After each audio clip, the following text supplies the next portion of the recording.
Hello, my name is Christiana Mallon. This is my nursing assessment video for Chamberlain School of Nursing, Class 305. I'm Sayla Chapman, and I give permission for this video to be graded by the Chamberlain School of Nursing. And submitted. For an assignment. All right. Okay. Hi, my name's Anna. I'm going to be the nurse doing the assessment on you today. How are you feeling? Okay. Good. So right now, while I'm just walking in the room, I'm assessing the area to make sure there are no safety issues like cords on the floor, things that can be tripped over. I'm also looking at the patient, listening to see if I hear any wheezing, the pallor of the color of their skin, whether it's pallor or pink or sweaty or dry or diaphoretic. Whether there are any cuts or lesions on the patient, whether they have labored breathing, and now I'm going to begin palpating.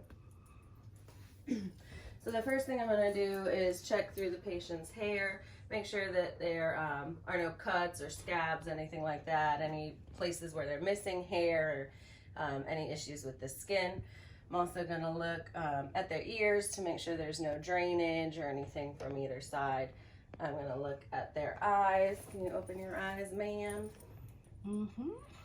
And I'm checking for Perla to make sure the pupils are equal and reactive, which they are. There's no drainage from the eyes, no drainage from the nose, or any crust or cracks or anything of that nature. You smile for me. Looking at the teeth to see if there's any dentures, missing teeth, cuts, anything like that, open wide. Tongue looks normal. There's no yeast or anything growing on it. The tonsils look nice and healthy. And I'm going to palpate the jaw and the lymph nodes to see if there's any swelling or any tightness in there or problems with the jaw down into the throat. Then I'm going to palpate each pulse on the carotid, not at the same time. That would not be good.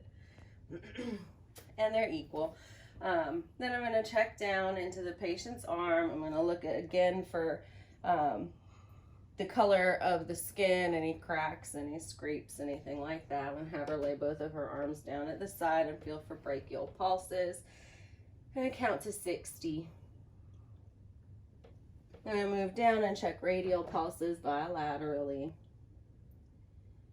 And make sure that they're even and within normal limits, whether they're bounding or weak or thready. I'm going to check the fingernails for capillary refill and the skin on the top of her hand for turgor to see if there's any issues with dehydration. And she's got about a 2-second capillary refill, which is wonderful. I'm going to listen to lung sounds. If you could sit up for me just a little bit. Thank you. I'm going to check 6 different places on her back, so I'm going to hit each lobe on each side of the lung.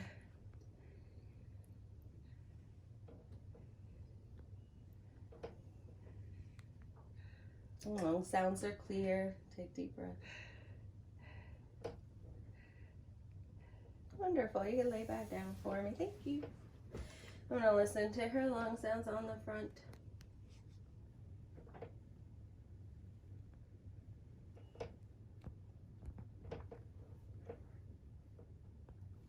I'm going to check for her apical pulse for 60 seconds.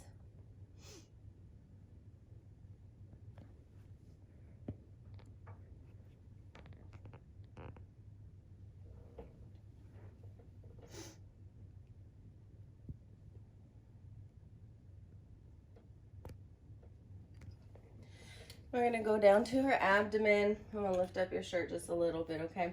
Mm-hmm. So before we auscultate, before we palpate, we're going to auscultate to make sure that there's bowel sounds, sorry. So you want to listen for 15 seconds in each quadrant. Unless you don't hear anything, then listen for, 60 seconds, and then if you don't hear anything, you can listen for a full 3 minutes. But she's got bowel sounds in all 4 quadrants. And then you're going to palpate. Any pain? No. Wonderful. Okay. Next, we're going to move down into the legs and again looking for the same thing. What does their skin look like? Are there scrapes or bumps or anything of that nature? And there's not. Her skin looks good. I'm going to check for swelling. And she does not have any edema in her lower extremities. Any pain in the back of your calf when you walk or flex your foot? No. Good. That rules out issues for DVT. Then we come down to the foot and we're going to check her pedal pulse. And make sure that these are equal and reactive, and they are. And that's about it. Thank you. Welcome.